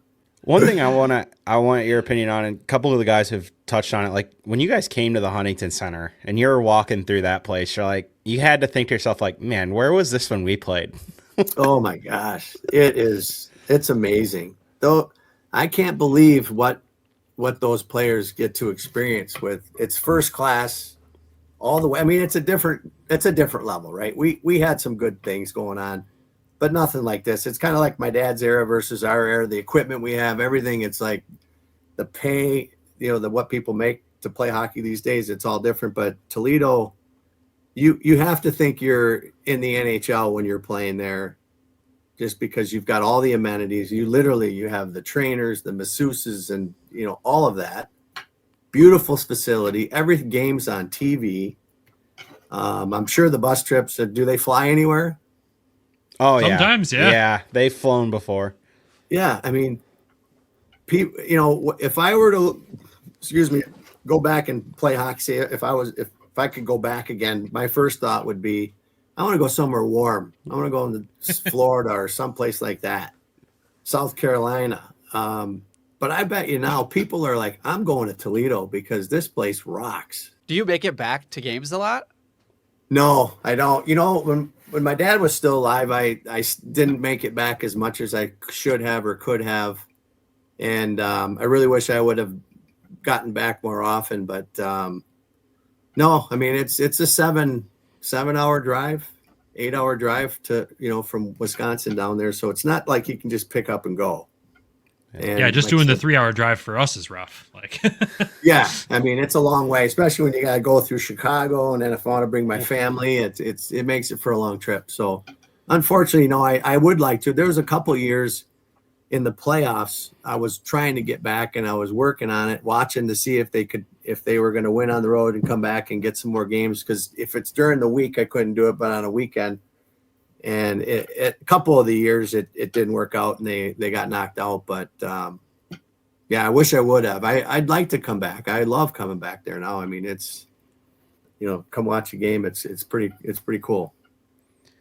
Speaking of coming back, like you transition it kind of back to the area a little bit, and your family like is so well known in this area, like with your mom pretty much, like you said before we started, teaching everybody to skate, it felt like, and then your dad playing in Toledo how so long. I mean, just that area, how special was that? Yeah, it is. We go into, I think at Tam O'Shanter there, I think my mom has some kind of a tribute on the wall. I mean, she would break she literally had 2 broken arms and she was still teaching those kids. Her passion was to teach these kids, and she cannot miss these lessons. They need their lessons. And if you were the first mom, you're putting my mom's skates on and you're tying them. And that's what they did. The parents had no problems helping her out. So she was there and she made sure. I mean, I've got people coming up to me all the time. Hey, your mom taught me how to skate, and we start talking. And of course my dad with his career, everybody knows who he is. So yeah, they made a good name for us over, back there in Toledo, like just with what they've did and some of the great things that they've done. Well, not only your dad, but your brother also, he was a goalie. Yeah. He had a great career. He made it to the NHL, and he was, I don't know, there 6 or 7 years and kind of a journeyman backup goalie. And when Tampa Bay expanded, Pupo went down and he had a 16 or 17 game run and he won most of those games. So, I mean, he deserved to be there, and he had a great career. Well, he probably could have did it without you shooting so many shots at him throughout the driveway, right? Well, I was thinking about that the other day. So we had an older brother, Bobby, who passed away when we were 11. So he died of cancer. Our next door neighbor, when we were when we were younger, had an outdoor rink. And I think we just needed somebody to shoot at. And so my older brother, Bobby, tried us all and put Pat in the net, and there he stayed. And he was a goalie ever since. So that's kind of how that all started. We needed somebody to shoot at. So. Now, correct me if I'm wrong. He replaced Patrick Waugh the night the Wings chased him in Montreal, correct? Yes. When Waugh got off the ice and told the owner to go F off, I'm never playing for you again. And yeah, that's a good trivia question. We ask people every now and again, who's the goalie that replaced Patrick Waugh? Yeah. And he's got seats from that building because that was the last year they had that building up. In the Forum. So my brother took a couple of seats from the old Coliseum over there, so he's got those at his house. Yeah, it's pretty amazing. He enjoyed his time over in Montreal. I mean, they know who you are everywhere you go, and it's good and it's bad. But I think it was all good for him. But yeah, that's his claim to fame. Can't imagine having to go in net after that situation too. You're just sitting there going, "What is going on?" I think he was thinking the whole time, why aren't they taking him out of the net? Why would you keep Patrick Waugh in the net for that many goals when they're clearly weren't all his fault? But for whatever reason, the owner had, or the coach or whoever it is that pulled him, I don't know why they kept him in there. That was crazy. Maybe they couldn't find your brother. Maybe he was hiding. Yeah. Didn't want to go in either. Maybe he didn't tie his skates because he didn't think he was going to go in, so he had to wait for him to get fully dressed. I don't know. Gotta go grab a hot dog or something. You know? Yeah, how am I gonna replace Patrick Waugh? You know, when you come back and you see the impact that your parents had on this area, what makes you the most proud of what they accomplished? Well, I think for my mother, just the sheer number of kids that she was able to work with and teach how to skate. And, you know, there's been quite a few players since we've left and gone through that have made it either to the East Coast or to some other level into college. And I'd be willing to bet that most of them, you know, when they were little, took lessons from her as well. And, you know, she just did it a different way. You know, everybody, you see some on the bench hollering to the kids, do this, do that. Well, she would hold your hand and you would sit there and you would march and you would do whatever, but you were holding her hand and she would teach you all the edges and the different things that you needed to learn. And I went through it. It took me till I was probably in high school before I would actually allow my mom to give me lessons. Like, I had two great resources and I didn't want anything to do with any of them, which is crazy. But as a dad, I know coaching my daughter and my son, the last person they want to hear from is their dad, regardless if I'm the head coach or not. And so I didn't take advantage of it. But I think for my mom, I think that was it. Just the fact that she lived for those lessons. She lived to teach those kids. And a lot of those kids still come back as adults now and say hi and let me know that they took lessons and how much they appreciate that. And then my dad, just the stats, just everything, the memories that all the people, and we used to laugh at him and someone would come up to him and he'd have these cute women come up to him and, oh, Jabbo. And we're like, will you turn the page, Dad, and start laughing? He's like, I can't, they won't let me. And it was kind of a running joke and we'd always tease him about that. But just to watch how people would come up to him and say something and say hello. And it just makes you proud that he was able to have that kind of impact on so many people, both of them. I love it. That's would you hang it up already? Come on. Yeah. Oh, that's good. I don't think I have any other questions for you, Jeff. Nick, did you have any last ones you wanted to ask? Perfect. Well, thank you so much, man, for coming on. And like I said in the beginning, you know, these stories that you get to share with us, it's always so awesome for Nick and myself. And I know Travis loves going back to the Storm days too and talking about those, but just overall, all the stories. Thank you so much for sharing them. And we just really appreciate your time coming on today. Yeah. Thank you guys. I mean, I appreciate you guys asking me and want me to be on this. And I know that, you know, I know a good number of the other guys have been on here and they've had a great time and they've told me good things about it. So I do appreciate, you know, that you guys were thinking of me and having me on there. So thank you. Welcome back to just the three of us one last time. Another fun one. Travis, I just got to thank you, man. Every time you set one of these up for us, it's always a riot. So thank you. And how did you enjoy talking to Jeff? What was your biggest takeaway? Well, it was special for me, right? Because his mom taught me how to skate. So that was wild to me still. But it sounds like she's also taught half of Toledo how to skate. Dude, if you learned how to skate in Toledo, like, and you're around my age, older than me, like, at some point, she probably taught you how to skate or gave you a lesson at some point in your life. So that was cool. The crazy part to me is that he had his ring stolen. Like, yeah, that sucks. Right? And I'm still gonna, you know, talk to some people if I can about, can it be replaced? How much would it be to be replaced? Like, he wants to replace it, he said. So yeah, hopefully that they can make that happen. Podcast fundraiser to get his ring replaced. I'll start a GoFundMe. Yeah, there we go. We'll figure out something. But yeah, that part does suck.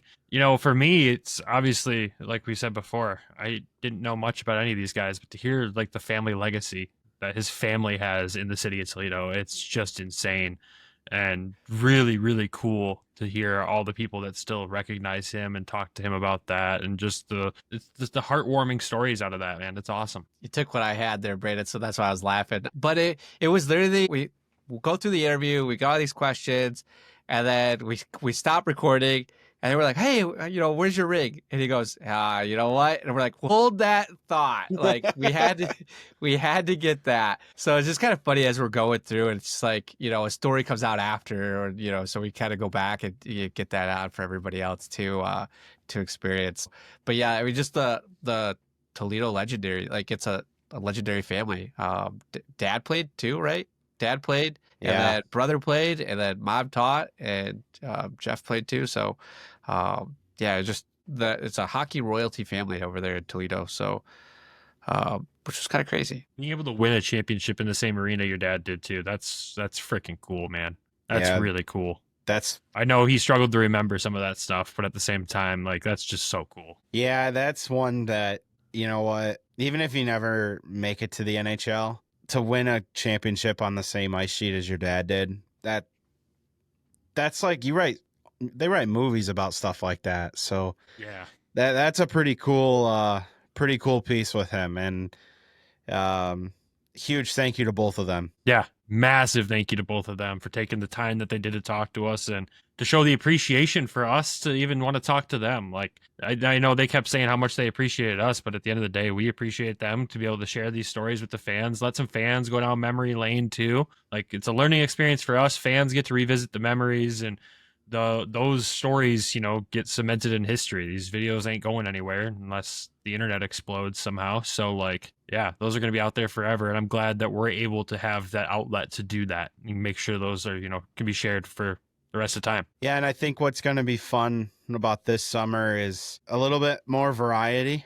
We're going to have maybe one or two guys that played towards the end of the Storm era, right? So you'll get a different perspective as the Storm. We've only talked to the championship guys so far, so like, yeah, it'll be nice to get the end of the era perspective. Yeah, you got one and then there's a pretty big one that we haven't recorded yet that'll be coming next month. So I'm looking forward to that one, because that one's going to be really neat, just for the simple fact that spent time in both arenas. Yeah, that's going to be cool. I'm excited for that one. And then, of course, the other walleye ones we have coming up too. I know there's one former walleye player that we're going to have on that is going to have some cool stories to tell about what he's currently doing, for sure. I think I'm most excited for that one right now, just because of the timing of it. Yeah, that's going to be a good one. The teasers here, just leaving them on the edge here. Yeah, tell me, because I don't remember. Oh, classic. On that note, though, I think this is a good place to wrap this episode up. Thank you all for tuning in. But as always, we got to thank our sponsor of the show, Everything Hockey Clothing Company. Make sure when you're shopping at everythinghockey.com, use code WEST to save a few bucks off your order, and it also supports the show. Of course, we got to thank the Hockey Podcast Network for being partners with us. And, of course, we got to thank our Patreon subscribers. Our Patreon is free for the summer right now, mainly because we knew our schedule would be hectic. And like we said last episode with our Griffins update, if you haven't checked that out yet, please go do. But like we said, we took a little hiatus. We're back. And that's kind of the main driver behind, making Patreon free. We didn't want to be charging people when we're not going to be having time to put out content. So make sure you head over there and check us out, patreon.com/Hockeytown West podcast. Check out the tiers that we normally would offer there, but what we do offer on that site is unedited episodes, unless there's interviews. Obviously, those sometimes have to be edited for whatever reason, but they have to be edited. We do bonus content over there. I know we're going to be talking about Travis's upcoming trip to come into Grand Rapids in a soon episode there where he wants to do a challenge, and we'll talk about that. And of course, all other nonsense that we talk about over there. The unedited episodes are where you really get your money's worth, though. That's where you get the real unfiltered feelings and thoughts over there. Sometimes they get hectic. But like we said, we got to thank the Patreon subscribers that are there currently and that were with us all season. And Nick, who are those folks right now? We've got Randy, Alan, Derek, Elaine, Griffin, John, Lori, Michael, Tyler, and then we just added Hey Bay Ted and Joe Schroeder. Thank you guys for the love and support over there. And we'll give you guys a fair warning when we start to charge for Patreon again. So don't worry. You'll see plenty of notice before we do. But like we said, it's free right now. So if you want to check it out again, patreon.com/HockeytownWest podcast. With that, we'll wrap this one up. Thank you all for tuning in. As always, go Griffins, go Walleye. Love you. Bye. Thank you for tuning in to the Hockeytown West podcast. Be sure to check us out on Twitter at HockeytownWPod and your host, Nick at GR Hockey Guy and Brandon at BrandonGR Hockey.